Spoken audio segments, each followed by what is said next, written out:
Bonjour tout le monde, je vais vous présenter donc un petit tour d'horizon du tourisme à vélo. Je vais vous faire un partage d'écran tout de suite et on va commencer avec la présentation. Voilà, donc je pense que vous voyez mon écran. On s'adapte. Voilà, donc je vais vous faire une petite présentation sur le tourisme à vélo d'une demi-heure. Avant, je souhaite remercier l'Université Savoie-Mont-Blanc pour son invitation.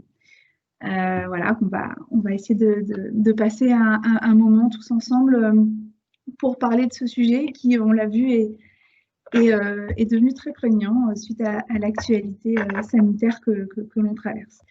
Donc, ce que je vous propose, on va parler dans un premier temps des chiffres clés du tourisme à vélo.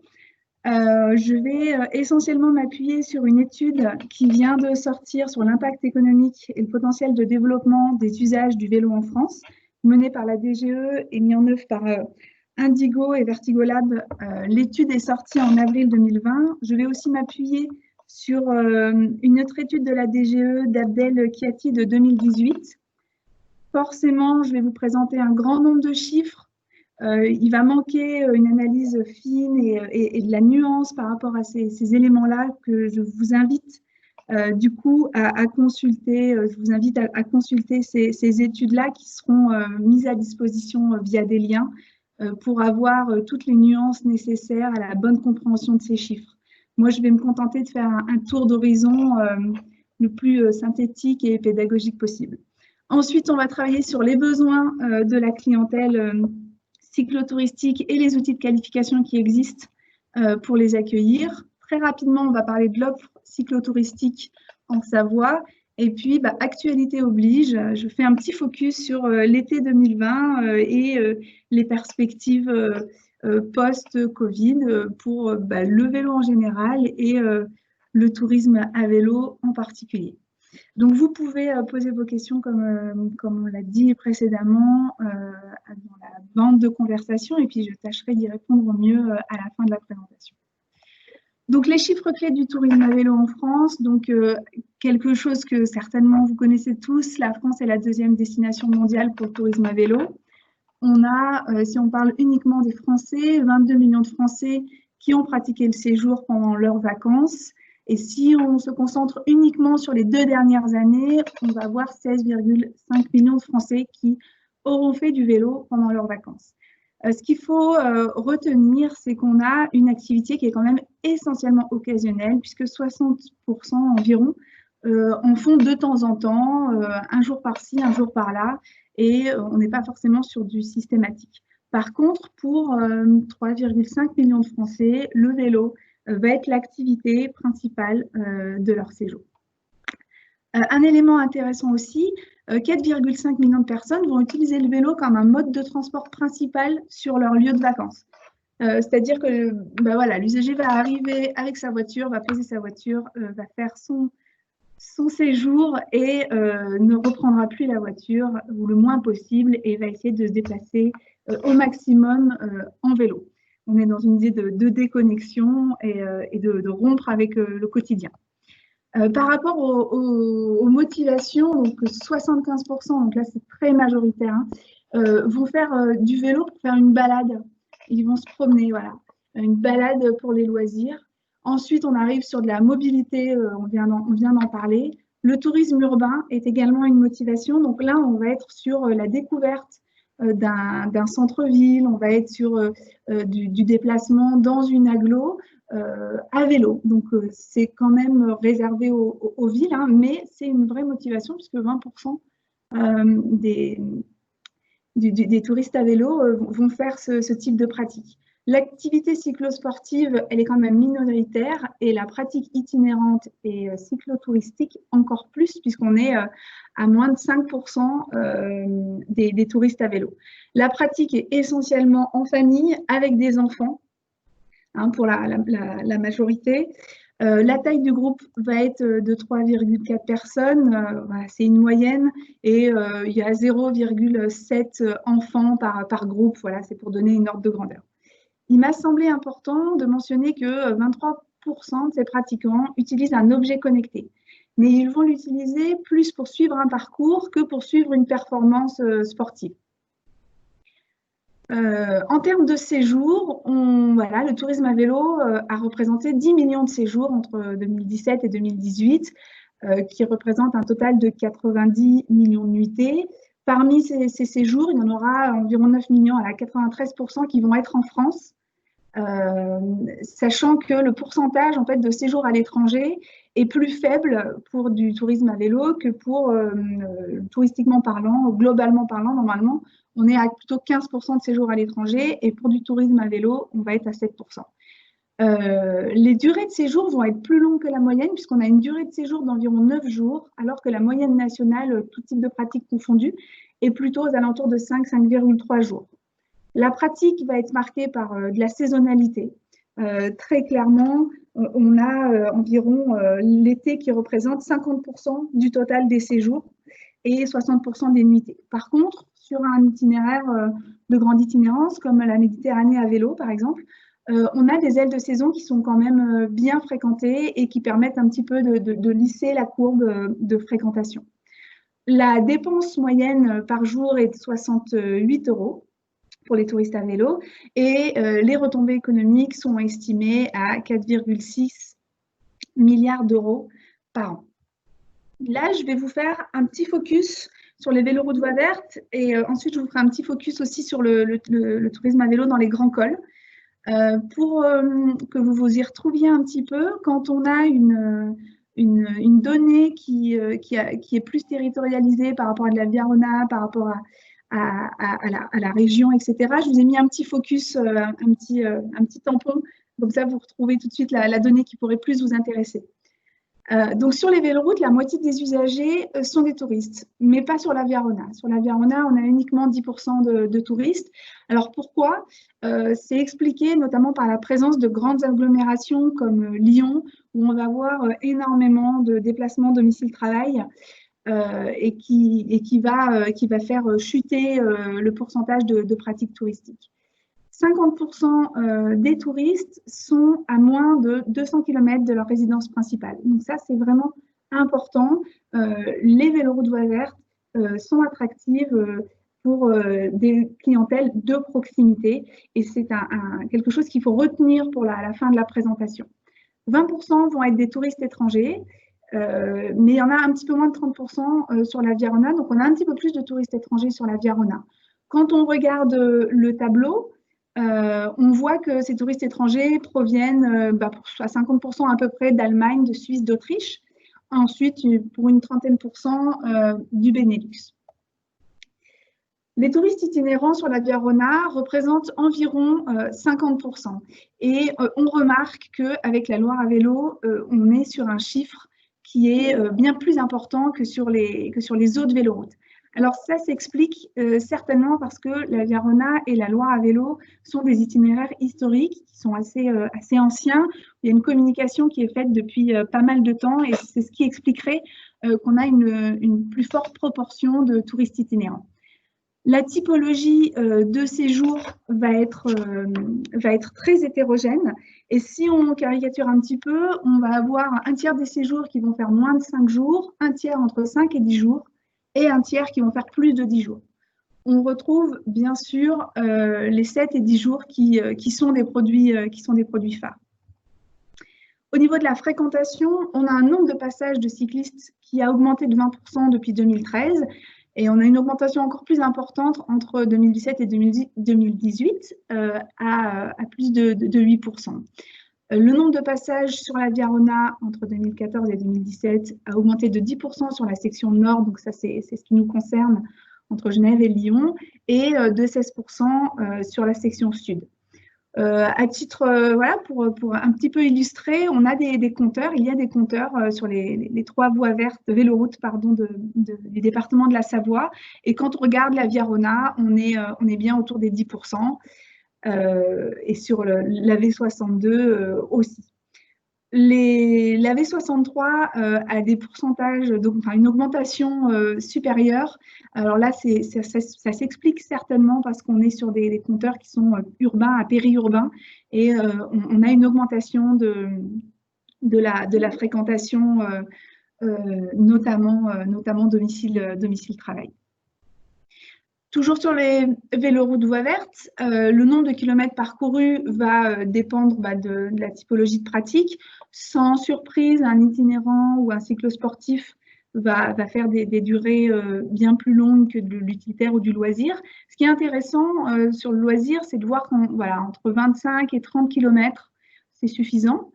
Et si on fait un focus Via Rhôna, on se rend compte que finalement, le nombre de kilomètres parcourus sur la Via Rhôna est un peu plus important qu'au niveau national. Pour un itinérant, la distance moyenne parcourue est de 832 km. Alors, ce n'est pas très représentatif ce chiffre parce qu'on a des énormes écarts entre le plus faible et le plus haut. Donc, on a le chiffre de la médiane qui est plus représentatif, c'est-à-dire qu'on a 50% qui vont faire moins de 440 km et 50% qui feront plus de 440 km. Encore à titre d'info, 20% va faire moins de 200 et 20% va faire plus de 1000 km pour les extrêmes. Les durées des sorties vont être essentiellement de quelques heures à la demi-journée. Donc là, c'est très important puisque nous, professionnels du tourisme, il faut qu'on structure une offre, il faut qu'on arrive à imaginer des activités à faire en dehors de la pratique du vélo. Donc là, il y a une vraie carte à jouer.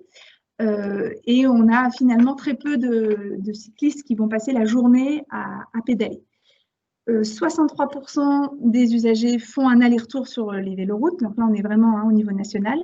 Et si on regarde notre Via Rhôna, finalement, on se rend compte qu'on a beaucoup plus d'usagers qui vont faire des boucles sur notre Via Rhôna. Alors, pourquoi est-ce qu'on a cette différence entre la Via Rhôna et les autres véloroutes? Alors, peut-être que ça s'explique par le nombre d'itinéraires balisés par les collectivités qui passent par la Via Rhôna. Je sais qu'en Haute-Savoie, en Savoie, dans l'Ain, il existe des itinéraires qui tournent, qui passent par la Via Rhôna et qui vont plus loin. Alors, est-ce que c'est une des explications? Voilà, ce serait une piste à creuser. Sur la typologie de groupe, on a une typologie qui va forcément varier en fonction de la pratique. 34% des pratiquants loisirs vont être en famille. Les utilitaires et les sportifs vont essentiellement être seuls, alors que les itinérants seront en couple ou en famille. Sans surprise, les cyclistes font appel à un hébergement marchand pour 70% environ et 90% pour les itinérants. Donc là, c'est très important puisqu'on a une clientèle itinérante qui est très dépendante de l'offre d'hébergement et on va le voir pour la suite, ça a un réel impact. La location est finalement peu utilisée puisque 12% des pratiquants vont louer leur vélo et 5% vont se le faire prêter. Dernière slide sur le focus véloroute voie verte, où on peut parler forcément du vélo assistance électrique qui est en forte croissance. Depuis que des études sont faites sur les véloroutes voie verte, le taux de pratiquants en VAE n'a pas cessé d'augmenter. Il était de 7% sur la Loire à vélo en 2015, il est de 20% en 2019 sur la Passe à Paille, un itinéraire du Haut-Languedoc. Et tout laisse à croire que ça ne va pas diminuer. On a une assez importante proportion d'étrangers qui vont utiliser aussi les vélos assistance électrique. Des petits éléments qui, moi, m'ont paru intéressants au niveau des distances, elles seront plus courtes pour les itinérants et les sportifs et elles seront un peu plus longues pour les pratiques loisirs et utilitaires. Donc, pourquoi au niveau des itinérants et des sportifs, on aura des pratiques plus courtes que sans vélo assistance électrique?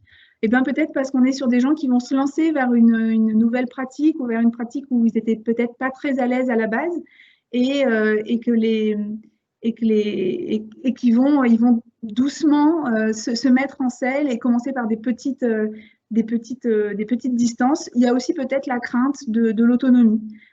Et donc, on fait des étapes plus courtes ou des parcours un petit peu plus courts. Donc, voilà pour le focus véloroute voie verte.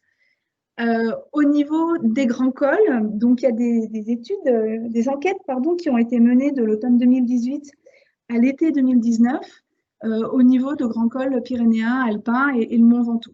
Donc, sans surprise, 90% des hommes, 90% sont des hommes, pardon, avec une moyenne d'âge de 47 ans.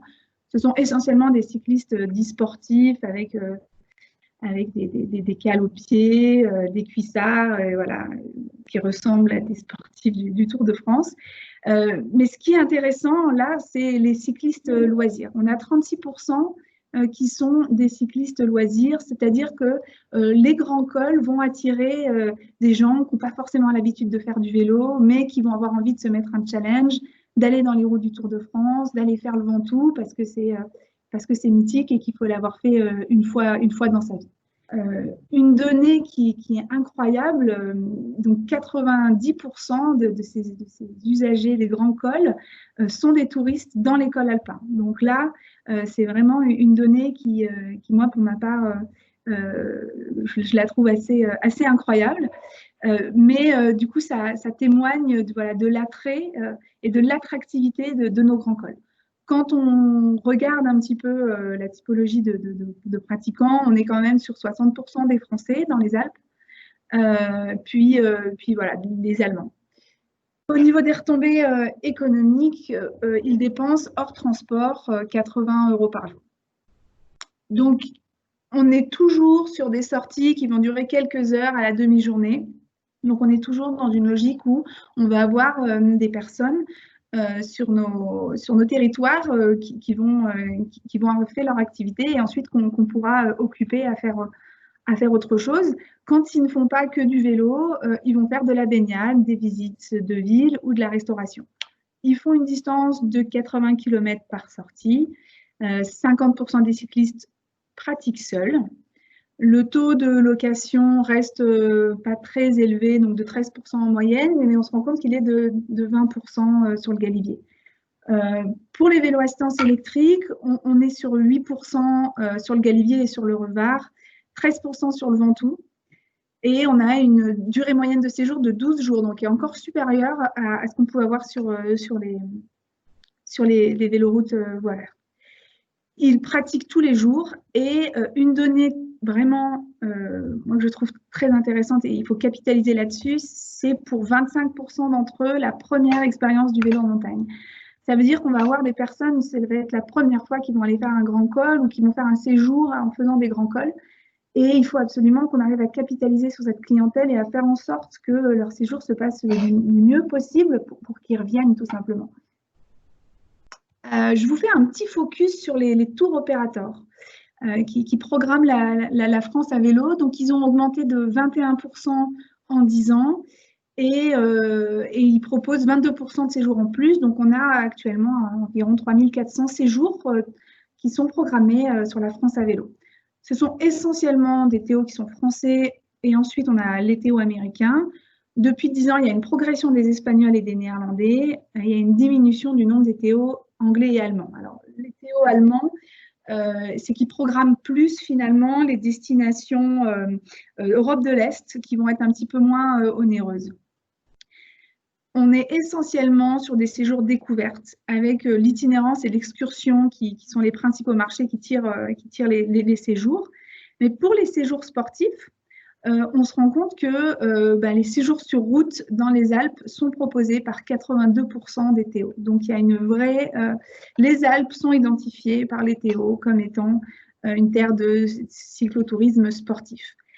Parmi ces TO-là, on a la moitié d'Américains et on va avoir 32% des Espagnols. Alors, les 32% des Espagnols, c'est vraiment au niveau national. Ils programment des séjours sportifs en montagne et très logiquement, ils vont aller programmer les Pyrénées.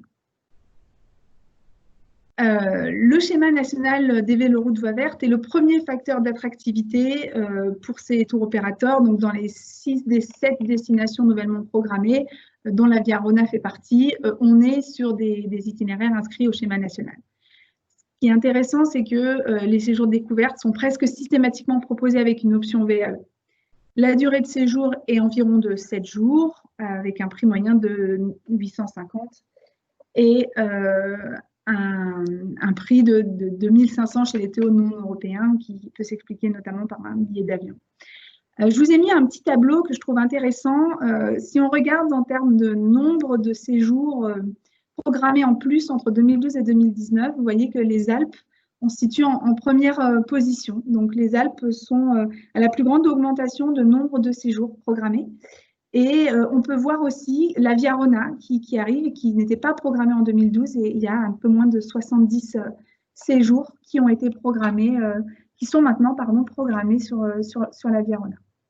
Donc voilà un peu pour les chiffres clés du tourisme à vélo.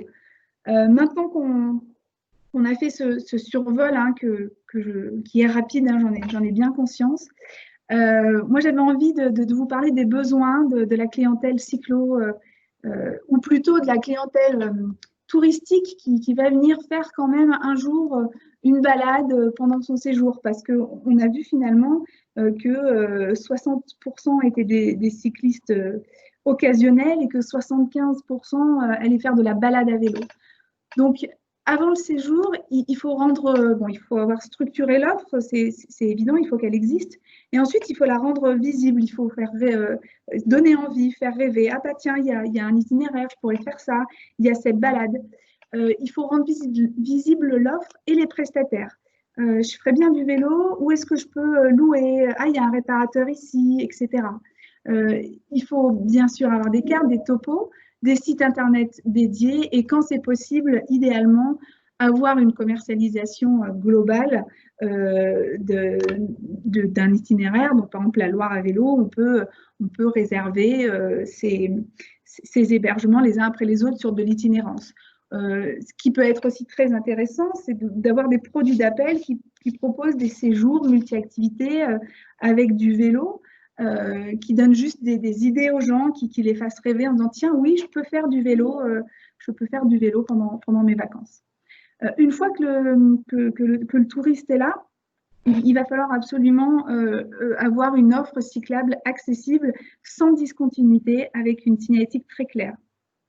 On est sur des balades à vélo faciles, on va dire, si on veut pouvoir capter le plus d'usagers. Et plus on va être sur de la clientèle facile famille, plus le balisage devra être resserré pour rassurer et pour être accompagné au mieux. L'idée aussi de thématiser certains itinéraires peut vraiment rendre qualitatif l'expérience.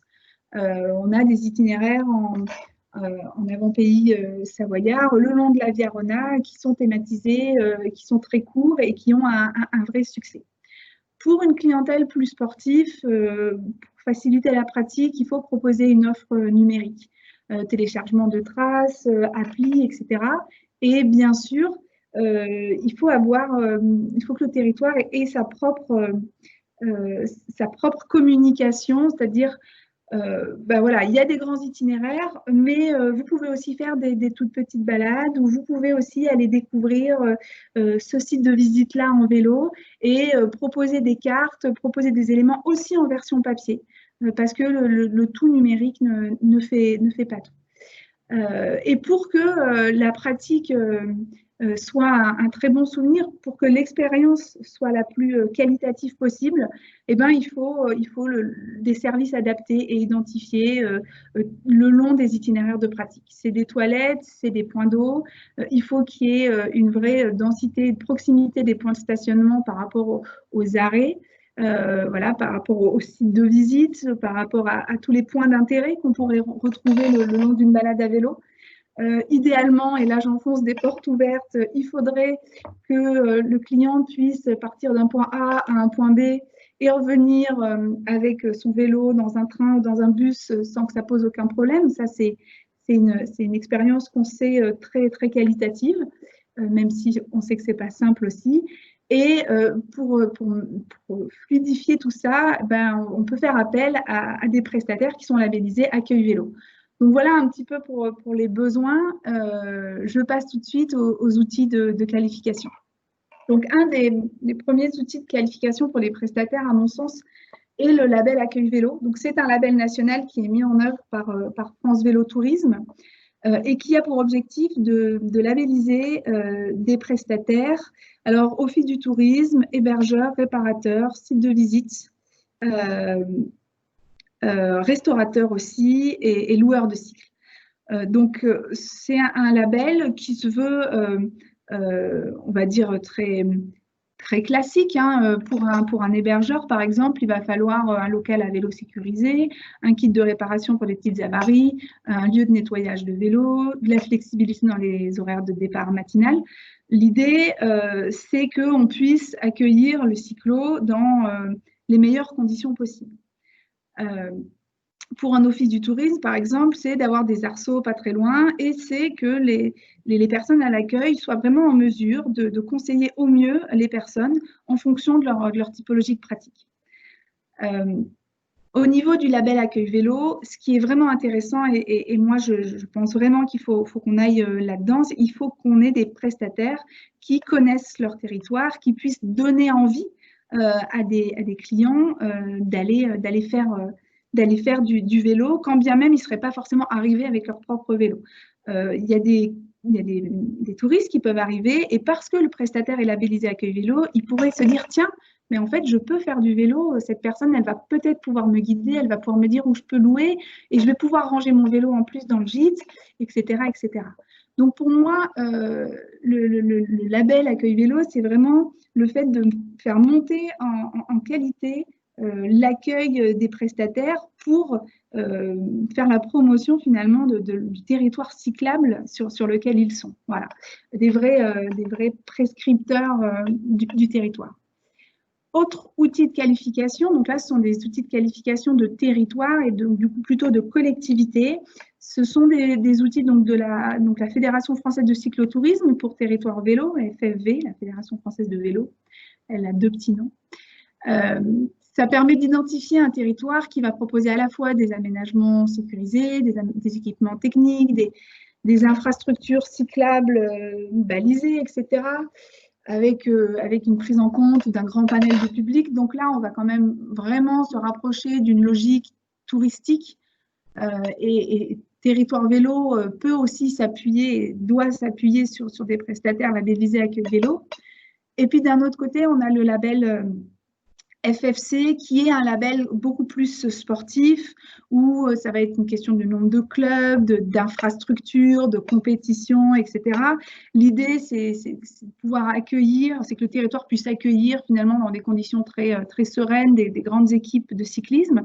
Mais il communique quand même sur le fait que, en faisant venir des équipes cyclistes sur un territoire, terre de cyclisme ou terre d'excellence cycliste, ça peut aussi générer des souhaits de séjour et des retombées économiques en termes de tourisme sur le territoire.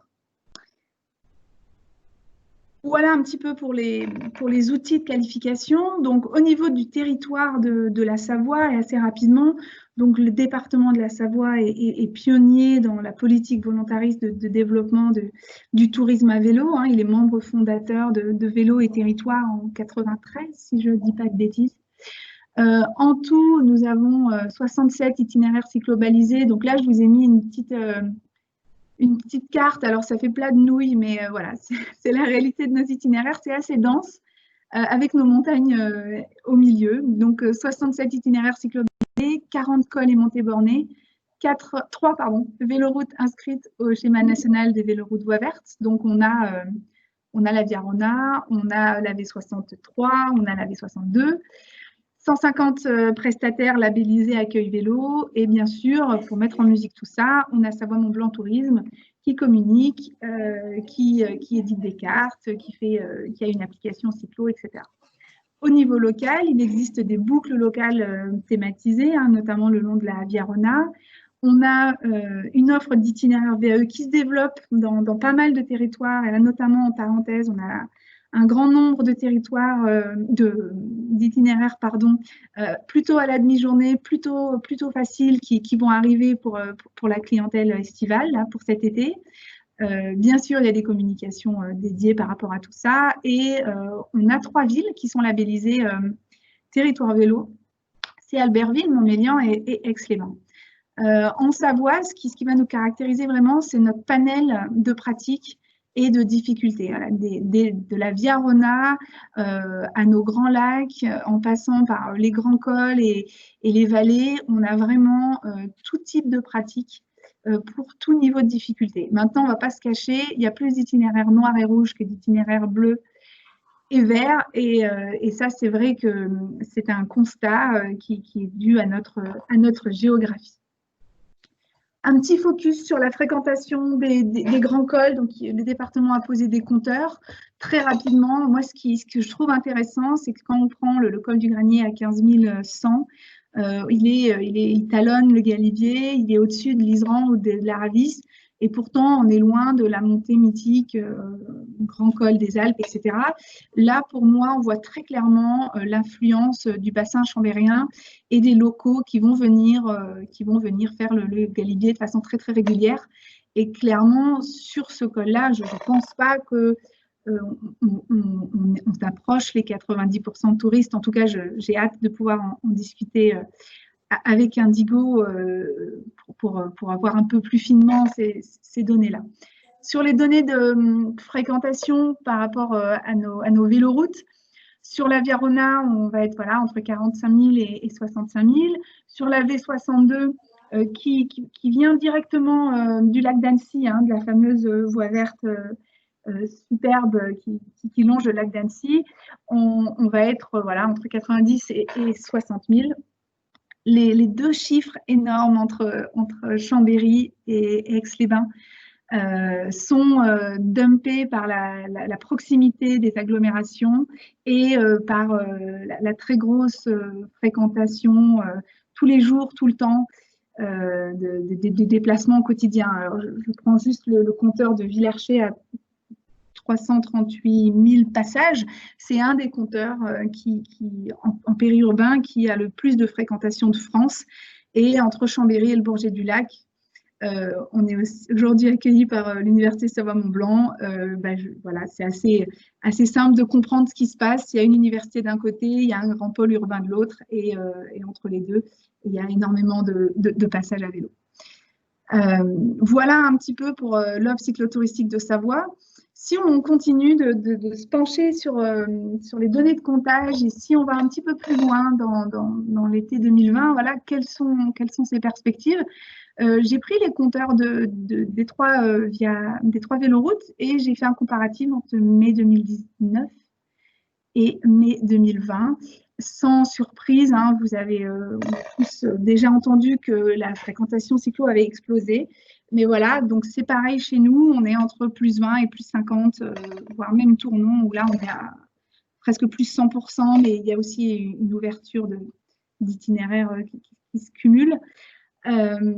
Très clairement, on est on n'est pas sur de la clientèle touristique, là, on va être sur des locaux qui ont pris leur vélo et qui ont profité de la fin du confinement, sachant que le mois de mai, il n'est pas complet, donc on peut imaginer la fréquentation si le mois de mai avait été complet.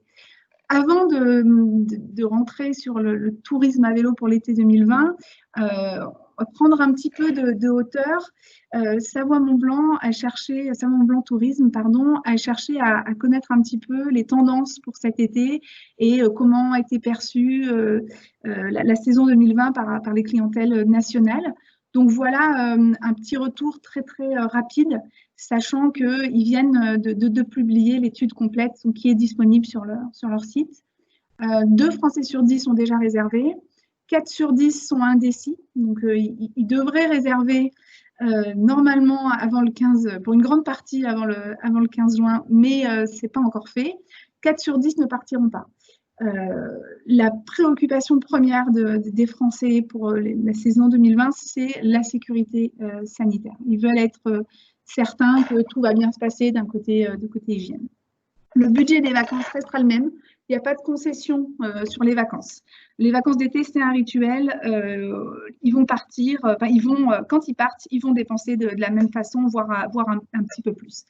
Il y a un vrai regain d'intérêt pour septembre, avec 21% des intentions de départ seraient pour septembre contre 22% pour juillet. Donc, vous voyez qu'on se retrouve avec un mois de juillet qui risque d'être à l'égal du mois de septembre. Et on a un mois d'août qui va vraiment concentrer tous les séjours. On a une forte importance de l'hébergement non marchand. Et pour l'hébergement marchand, on a Gîtes de France qui nous expliquait la semaine dernière qu'ils avaient énormément de personnes, de futurs clients qui prenaient leur téléphone et qui avaient besoin d'être rassurés par un tiers de confiance. très clairement, avant, les personnes prennent rendez-vous et font leur réservation directement en ligne. Là, non. Il y a un vrai besoin de prendre le conseil directement à la source, auprès du prestataire lui-même, auprès d'un proche, auprès de la famille, etc. Là, on a une donnée de proximité qui est très intéressante. 23 partiront dans leur propre département et 11% dans leur région. Et quand tout à l'heure, je vous ai dit que le tourisme sur les véloroutes voies vertes était un tourisme de proximité, bon, bah là, on est clairement dans de la proximité potentielle avec Lyon, etc. Leurs critères de choix, leurs souhaits, ça va être de l'ensoleillement, peu de monde, de grands espaces. Et il y a aussi le vrai souhait en première réponse, ça va être se reposer à 75%, je crois. Faire des balades faciles, à pied, à vélo, plage, tout ça, c'est 50% aussi. Vous voyez, on est vraiment sur des vacances avec voilà, de l'entre-soi, besoin de retrouvailles, bien sûr, avec la famille, les amis, besoin de se poser, d'horizontalité. Pour pour 10%, je crois, d'entre eux, ou 15%, ils envisagent de faire du sport. Donc, on n'est pas du tout sur une saison qui va être cyclo-sportive, mais on l'espère, elle sera cyclo-touristique. Voilà, on a 9 millions de Français qui ne devraient pas partir à l'étranger. Comment est-ce qu'on capitalise, comment est-ce qu'on récupère ces clients-là pour les faire venir chez nous en leur expliquant que ben voilà, en Savoie-Mont-Blanc, on a une diversité de pratiques cyclo douces.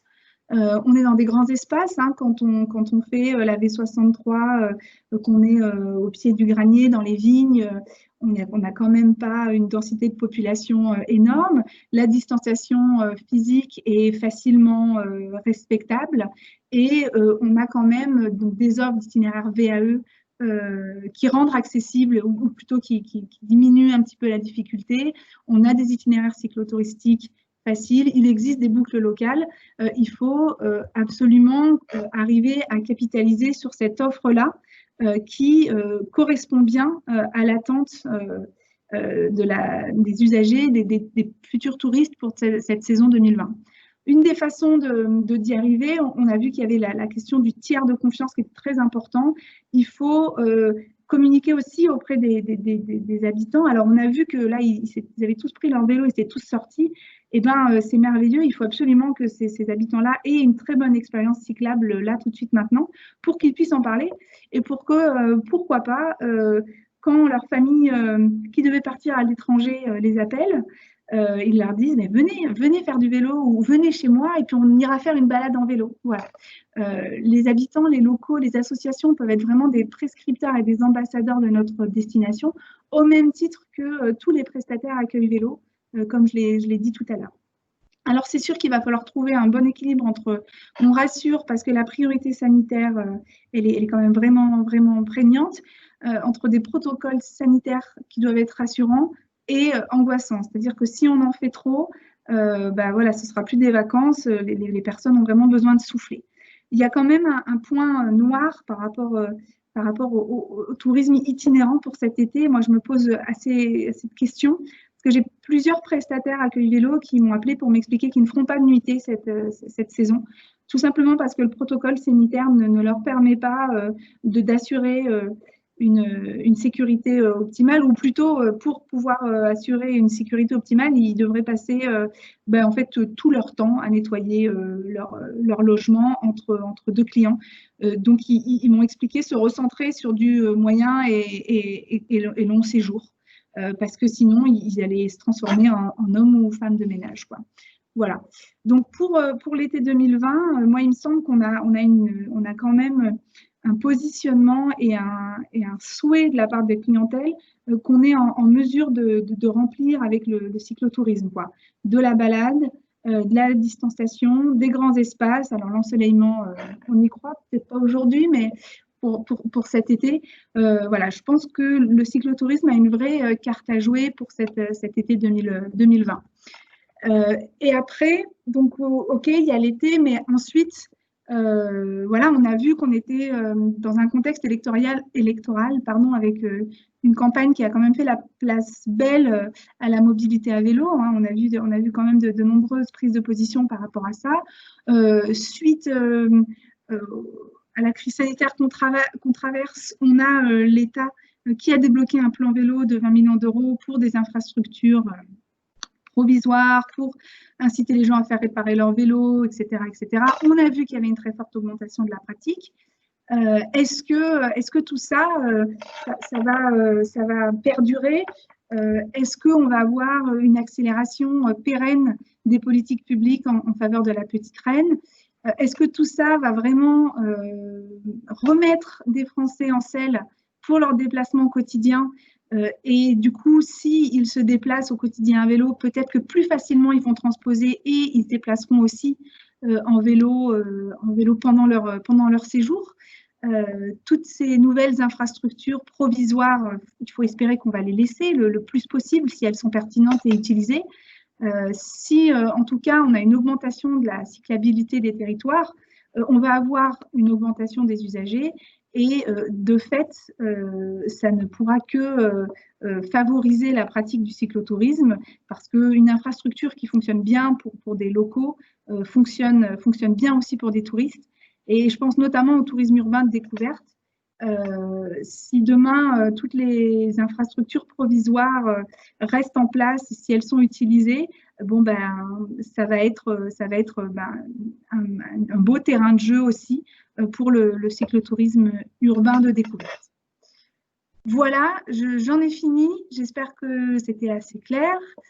Je suis à votre disposition pour toute question et je laisse la parole à mes collègues de l'Université Savoie-Mont-Blanc. Je vais couper le partage d'écran. Eh bien, merci beaucoup, Sarah. C'est une présentation à la fois claire et très étayée, beaucoup de données. Donc, j'imagine qu'il va y avoir aussi pas mal de questions ou de réactions. Pour l'instant, on a plutôt soit des réactions, soit une question de Clémence qui nous demande des conseils d'itinéraire sécurisés en Savoie pour une famille avec des enfants. Alors, itinéraire sécurisé en Savoie, famille, enfants. Eh ben, par exemple, il y a la boucle du lac Saint-André au départ de Chambéry où on va être sur une infrastructure en voie verte pendant pas mal de temps. Donc, voie verte, c'est-à-dire qu'on est sur une infrastructure complètement dédiée. Et ensuite, on arrive jusqu'au lac Saint-André par une petite route en voirie partagée, très, très sympathique, très bucolique au milieu des vignobles. Donc, voilà un exemple autour de Chambéry. Sinon, il y a en Tarentaise, il y a la voie verte entre M et Bourg-Saint-Maurice. Il y a bien sûr toutes les sections de la Via Rona qui sont praticables en sécurité avec des enfants et qui sont faciles. Après, j'invite cette personne à aller sur le site de Savoie-Mont-Blanc Tourisme et elle retrouvera toutes les informations, tous les itinéraires faciles. Il n'y en a pas beaucoup, mais ils y sont. Alors, merci pour cette indication touristique plus précise. Alors, il y avait aussi une première question de Catherine Bonne qui disait quelles incitations ou solutions pour que les hébergeurs acceptent des clients itinérants pour une seule nuit. Voilà, il existe y compris des accueils vélos qui n'acceptent que pour une semaine de location. C'était une question et une remarque. Absolument. Donc, effectivement, hein, on a des accueils vélos qui acceptent qu'à la semaine parce que nous, donc en Savoie, notre politique, elle n'est pas que 100% centrée sur les véloroutes voies vertes. Alors, c'est sûr que le long des véloroutes voies vertes, c'est bien plus, on incite bien plus à faire de la nuitée, mais on a aussi du séjour cyclotouristique, on va dire sportif. On a quelqu'un qui va se mettre à Bourg-Saint-Maurice et qui va rayonner, qui va aller faire un coup le Cornet de Roseland, le lendemain il va aller faire le Petit Saint-Bernard et du coup ces clientèles-là qui sont en séjour sur plusieurs jours ou même sur la semaine complète, il faut qu'on puisse aussi les accueillir correctement. Donc ça, première réponse. Ensuite, sur comment les inciter pour faire de la nuitée. Alors, bonjour Catherine, que je connais bien. Je n'ai pas la réponse. Très clairement, je n'ai pas la réponse et eux non plus. C'est-à-dire qu'ils sont plutôt démunis qu'autre chose. Quand le prestataire m'a appelé, il était désolé parce que lui, ce qui l'intéresse, c'est de faire du Compostelle, c'est de faire de l'itinérant via RONA, mais il ne sait pas comment faire. Pour le moment, il ne sait pas comment faire. Alors peut-être qu'avec la 3e phase du confinement, les protocoles vont s'assouplir. Mais pour le moment, il n'est pas en mesure de, en tout cas selon sa sensibilité, il n'est pas en mesure d'accueillir correctement chez lui des personnes à la nuitée. Il me dit, moi, je ne suis pas capable d'assurer la sécurité sanitaire qui est demandée et du coup, je préfère pas le faire. Donc, je n'ai pas de réponse puisqu'ils sont autant, voire plus embêtés que nous, puisque c'est leur gagne-pain aussi, hein, ces prestataires-là. Alors, on a quelques remarques, notamment sur la consommation. On nous dit que les cyclistes, ils consomment seulement quand ils s'arrêtent, pas quand ils pédalent, d'où l'intérêt de s'équiper et pour avoir des retombées financières sur les territoires d'étape, sur les points d'étape. Absolument, oui, complètement. C'est sûr que, par exemple, typiquement, la question des bornes pour les vélos assistance électrique. Alors, souvent, on me pose la question, est-ce que je pose une borne dans mon village ou le long de mon itinéraire? Et pour moi, la réponse, elle est assez systématique. Quand il y a des services, quand il y a un restaurant, quand il y a un bar ou ce genre de choses, il faut absolument inciter l'usager à venir s'arrêter dans ce service-là. Alors là, si on est sur un usager avec un vélo assistance électrique, en lui disant venez recharger chez nous et pendant ce temps-là, vous allez consommer. C'est évident qu'il faut inciter les clients à s'arrêter le long des itinéraires pour consommer et puis pour profiter aussi de nos terroirs, de notre gastronomie. On peut quand même en être fier. Donc, pour moi, travailler des itinéraires, c'est important, mais mobiliser les prestataires autour et inciter les clients à s'arrêter, c'est aussi important. Et c'est pour ça que le label Accueil Vélo existe aussi. C'est-à-dire que quand on fait un itinéraire, on n'a pas forcément envie de se dire « Oh, j'ai mon casque, je vais déranger, j'ai mon vélo, je le mets où? J'ai pas en sécurité, je veux le voir, j'ai peur de me le faire voler. » Bon, ben, si on sait qu'on arrive chez un prestataire qui est accueil vélo, on sait qu'il n'y aura pas de problème, que le prestataire il est déjà mobilisé et qu'il y aura un endroit pour garer le vélo en sécurité. Catherine Bonne toujours nous dit que le pratiquant sportif, il vient avec sa famille qui, elle, ne pratique pas. Donc, il faut aussi prévoir des activités au même endroit pour la famille. Oui, tout à fait. Je plus sois avec Catherine. Ouais. Alors, je vais parcourir les...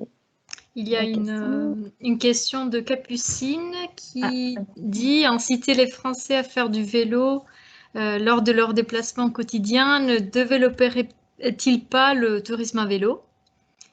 Parce que le vélo deviendrait un moyen de déplacement naturel en vacances comme au quotidien. » Oui, je pense aussi. Il y a quand même une certaine frange de la population qui ne pratique pas du tout. Et quand on leur demande pourquoi, ils expliquent, je crois, à 40 ou 45% que c'est parce qu'ils pensent que c'est un danger, quoi, c'est dangereux. Donc là, il va y avoir des infrastructures qui vont être mises en place pour faciliter le déplacement à vélo, pour justement que des gens qui ne faisaient pas de vélo se déplacent à vélo dans des infrastructures adaptées et sécurisées. Si leur expérience est bonne, si effectivement ils se rendent compte que ce n'est pas si dangereux que ça, et peut-être que demain, quand ils iront faire des vacances, ils prendront leur vélo, ou alors quand ils verront un loueur de vélo, ils diront tiens, mais en fait, je peux y aller en vélo, il y a une bande cyclable, il y a tout ce qu'il faut. C'est comme chez moi finalement. Moi, j'y crois assez en fait. J'espère qu'il va y avoir ce transfert entre des gens qui ont été entre guillemets obligés ou qui se sont sentis mieux de prendre le vélo pour éviter le contact dans les transports en commun, etc. Et qui finalement, ça va être une habitude et quotidienne et de vacances. Moi, je l'espère, ouais.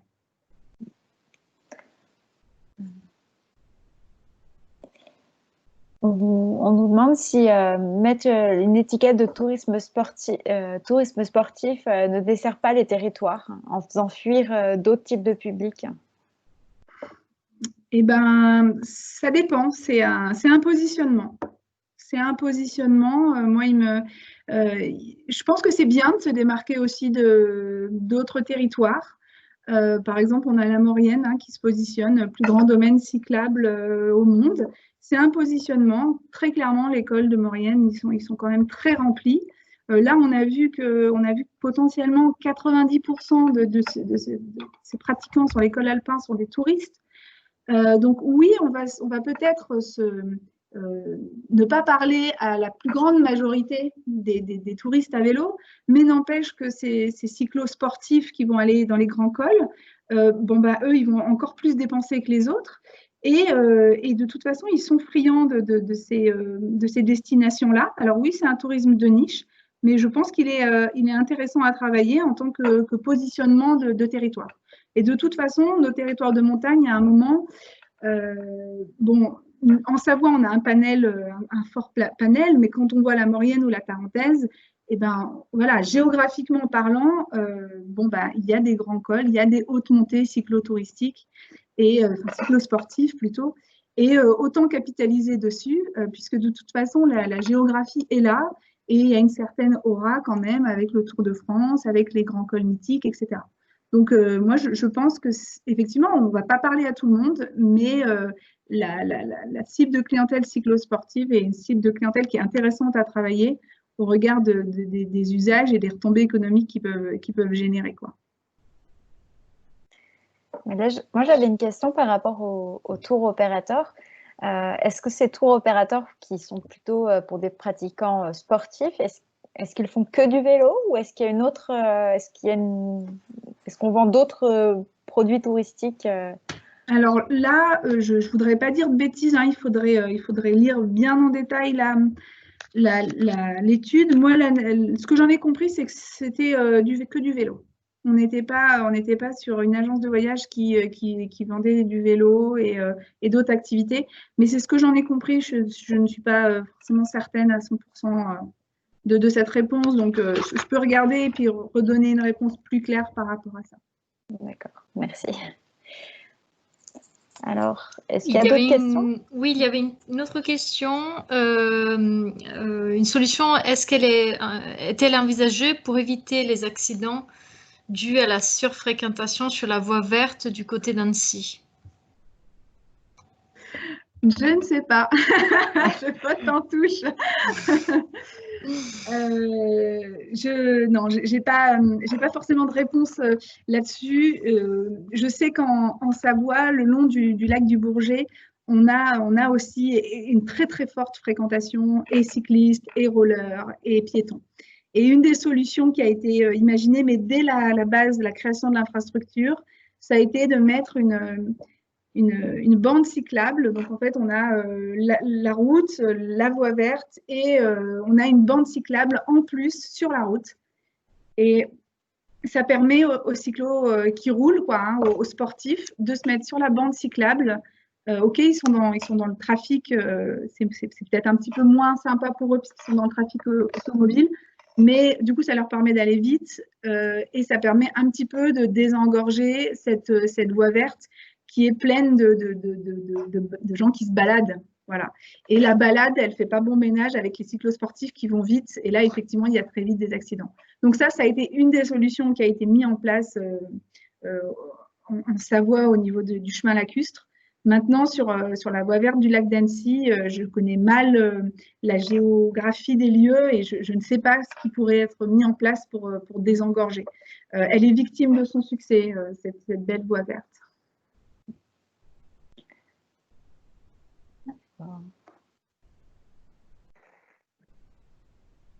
Il y a une question qui est plutôt un petit débat, en fait, qui est né par rapport au sujet de sécurité des affaires personnelles sur les vélos pendant les visites touristiques. En fait, certains participants disent qu'effectivement, ça peut freiner un peu l'effet de faire un voyage en vélo.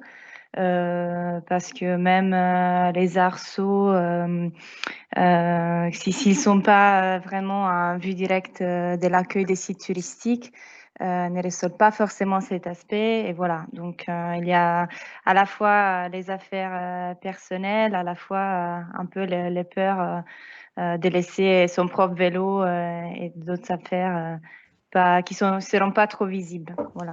Eh ben, dans le cadre du label Accueil Vélo, donc normalement les sites de visite labellisés doivent proposer donc des arceaux ou un moyen de ranger les vélos. Et du coup, moi, je m'occupe de mettre en place le label Accueil Vélo pour la Savoie. Et j'essaye de sensibiliser les prestataires. Voilà, si votre client a des sacoches à vélo, s'il a besoin et s'il vous demande, essayez de prévoir un endroit où il pourrait les mettre en sécurité. Et généralement, les gens sont assez bienveillants par rapport à ça.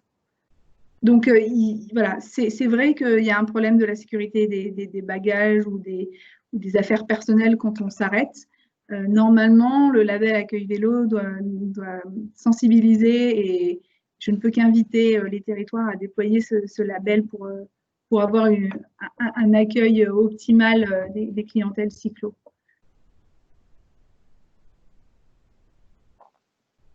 Il y a aussi la question posée par un guide touristique qui écrit « J'aimerais proposer une activité de découverte de la ville à vélo où les participants utilisent leur propre vélo. Y a-t-il une réglementation particulière pour accompagner les participants comme guide à vélo ?»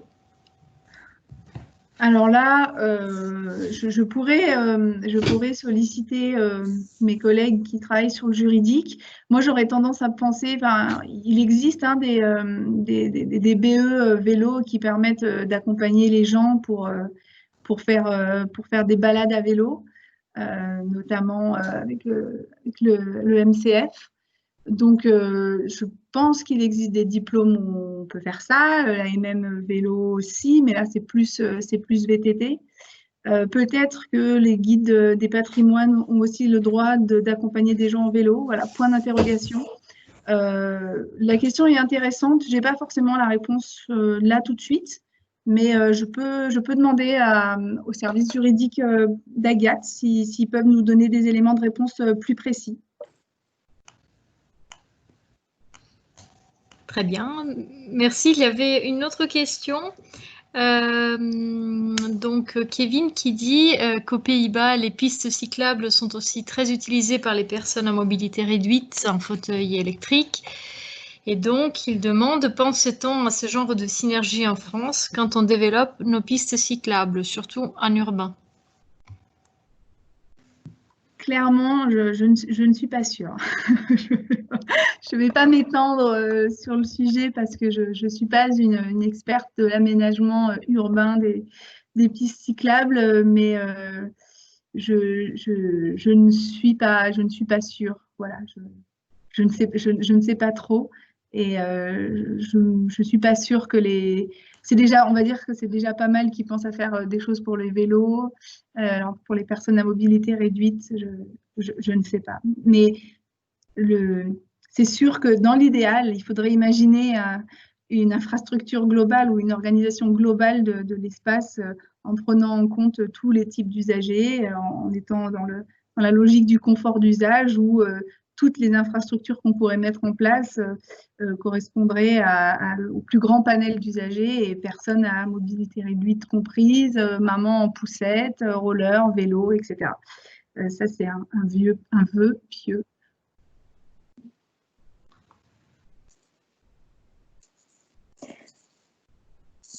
Déborah, Christina, est-ce que vous voyez d'autres questions? Moi, j'arrive pas à voir les questions défiler. Oui, alors il y en a une autre qui vient, qui vient d'arriver, pas de souci. Donc Marie-Claire Datemia qui écrit: y a-t-il des projets de coopération en cours avec la SNCF pour faciliter les séjours train-vélo sur Savoie-Mont-Blanc Tourisme? Sur Savoie-Mont-Blanc, sur le territoire Savoie-Mont-Blanc. Pas à ma connaissance. Pas à ma connaissance. Je n'ai pas à ma connaissance de projet comme il peut y avoir superbement sur la Loire à vélo. Voilà, je n'ai pas à ma connaissance de projet entre les départements, donc Savoie Haute-Savoie et la SNCF pour travailler là-dessus. De façon plus globale, ce serait la région, plus logique, ce serait la région qui s'occuperait de ça.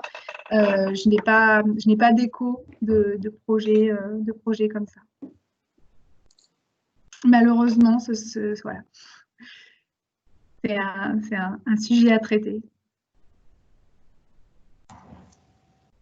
Très bien. Je ne vois pas d'autres questions, sauf si Déborah me contredit. Je vais essayer de parcourir un peu tous les commentaires.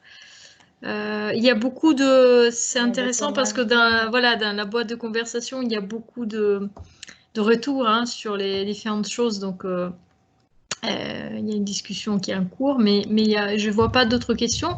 Après, si des participants qui sont là veulent poser leurs propres questions directement, qu'ils n'hésitent pas. Alors moi, j'en ai une. Je voulais savoir pourquoi il y a peu de personnes qui louent leur vélo. Est-ce que c'est parce qu'elles préfèrent avoir le leur ou est-ce qu'il y a peu d'offres en fait de location de vélo en général? J'ai pas forcément la réponse. Moi, j'ai découvert ce chiffre donc là, il y a un mois. Je pense qu'il y a quand même, pas mal de loueurs. Enfin, moi, il me semble, sur le territoire de la Savoie, qu'il y a un bon nombre de loueurs. Maintenant, c'est l'offre et la demande, quoi. C'est-à-dire que si plein de loueurs s'installent mais que personne loue, bon, ben, il y aura moins de loueurs. Et puis voilà. Donc, je ne sais pas exactement quels sont les freins à la location. Alors, pour le VTT, notamment le VTT de montagne, ça va être le prix souvent. À un moment, on s'est posé la question pour le VAE aussi, parce qu'un VAE coûte très cher. Donc, un prix de location, enfin, le modèle économique de la location des VAE, ce n'était pas simple. Mais globalement, peut-être par crainte d'un mauvais matériel ou parce que c'est aussi peut-être une contrainte d'aller louer un vélo, d'arriver à 9 h, de le rendre à midi. Voilà. Je sais pas vraiment pourquoi est-ce que le taux de location est si faible. Certainement aussi parce que les Français sont bien équipés en vélo et que même pour quelques balades de temps en temps, pendant leur séjour, ils vont prendre leur vélo à l'arrière de la voiture. Et c'est possible aussi. D'accord. Merci.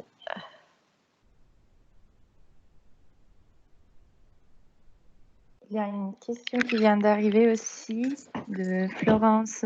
Je voulais vous remercier. Je vois que tout le monde répond aussi et amène son grain de sel. C'est super chouette. Voilà, c'est très bien. Je me sens moins seule à répondre. C'est super. Oui, ils sont tous là. Il y a une dernière question peut-être. Est-ce qu'il y a une vraie montée en puissance du VAE? Et si oui, est-ce qu'il y a des choses adaptées aux familles? Donc déjà, bonjour Florence, que je connais bien aussi, qui pose la question. Très clairement, quand on prend les chiffres des équipementiers, le VAE, il explose et de toute façon, ça se voit. Dans les rues, il y a 5 ans, quand on a commencé à travailler sur le sujet du VAE, il n'y en avait pas et maintenant, il y a presque que ça.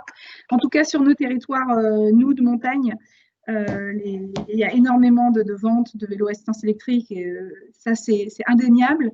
Là, l'étude qui vient de sortir explique qu'on a de plus en plus de vélos à assistance électrique. Donc, comme je disais, il y avait 7% sur la Loire à vélo il y a 5 ans. Maintenant, il y a jusqu'à 18-20% sur d'autres itinéraires. Donc, moi, je pense qu'il y a une vraie montée,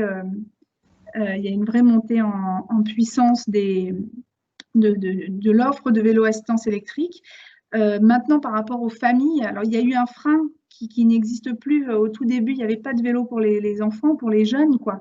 Maintenant, il y a des vélos électriques pour les jeunes. Il va rester un frein. De toute façon, ça va être le coût d'achat, parce que là, ça reste un bel outil. Et si on veut qu'il soit vraiment performant et adapté à nos morphologies dans nos territoires de montagne, il faut que ce soit un bon vélo et ça ne peut pas être un petit vélo. Maintenant, des choses adaptées aux familles, très clairement, Florence, en parenthèse, là, ils sont en train de mettre en place des itinéraires VAE qui vont être normalement très faciles, en lien avec des loueurs du territoire et normalement très accessibles aussi. Alors après, ça dépend ce qu'on entend enfant. Je ne parle pas forcément d'enfants de 4-5 ans qui apprennent tout juste à pédaler, mais d'enfants d'une dizaine d'années. Voilà, potentiellement, certains itinéraires pourraient être thématisés. Donc, on peut imaginer une vraie offre VAE famille, je pense, sans aucun problème, sachant que le plus gros frein pour ma part, je pense que ça va être soit le coût d'acquisition des VAE pour tout le monde, soit toute la famille, quoi, en cas d'achat, soit le modèle économique du loueur qui doit réussir à rentrer dans ses frais, mais qui va difficilement pouvoir louer 200 € de vélo pour une journée de vélo électrique pour une famille. Voilà, mais plus ça va se développer, j'espère, plus ça va se démocratiser, plus le prix des vélos va diminuer.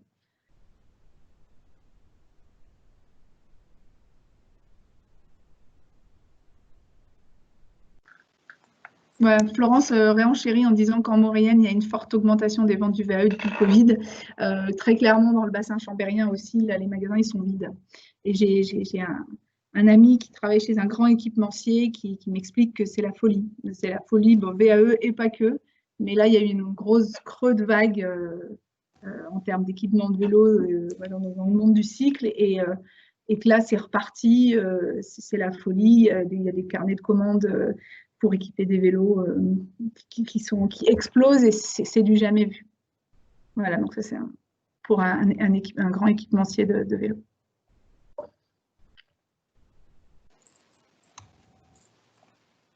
Est-ce qu'il y a d'autres questions? Une dernière peut-être que quelqu'un veut poser?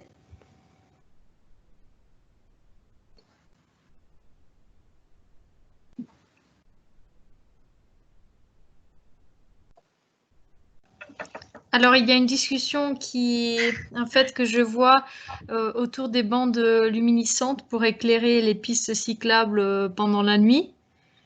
Mais c'est plutôt, j'ai l'impression que c'est plutôt un échange entre les participants. Oui, voilà. Mais c'est très intéressant. Je ne vois pas personnellement d'autres questions pour Sarah. Donc, s'il n'y en a pas, on peut aussi vous remercier déjà pour tous ces renseignements, cette présentation très riche et puis pour la disponibilité pour toutes les questions qui ont été posées. Donc, vraiment, un grand merci. Avec plaisir. On a peut-être une toute dernière question. Vas-y, Déborah. De la part de Catherine sur les gîtes de groupe. En fait, elle demande... alors, je l'ai perdu. Oui, et il manque aussi des gîtes de groupe sur les itinéraires vélo faciles pour l'itinérance. Le poids du vélo est aussi un frein pour un enfant. En cas de chute, il se fait écraser.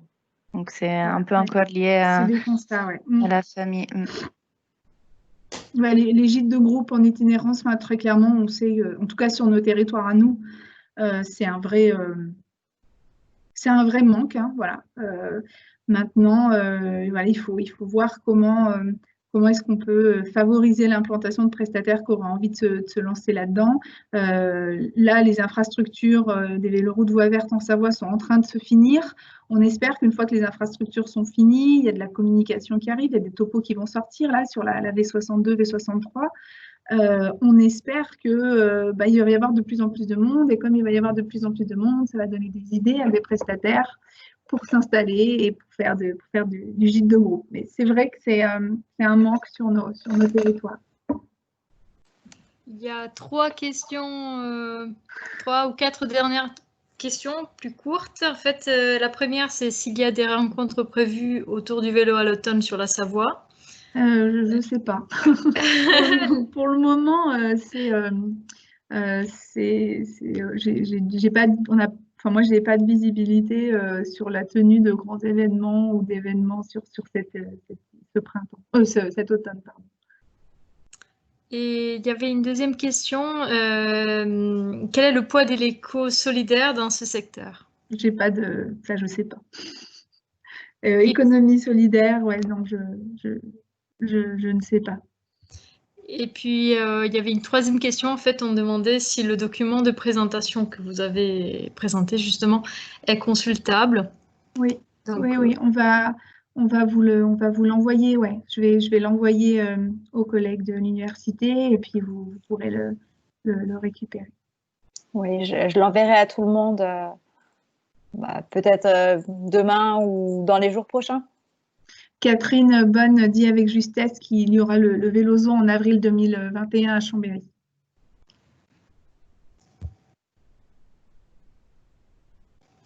eh ben, je pense qu'on peut vraiment remercier grandement Sarah Xereb pour cette disponibilité présentation, pour la présentation vraiment très riche d'informations. Donc, vraiment, je tenais à vous remercier.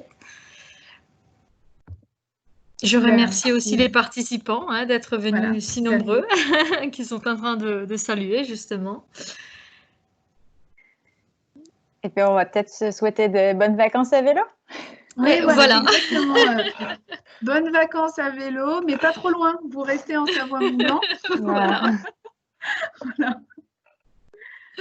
Super. Merci à tout le monde et n'hésitez pas à nous contacter si vous voulez rester un peu au courant de nos dernières activités d'ici la fin de l'été. Merci.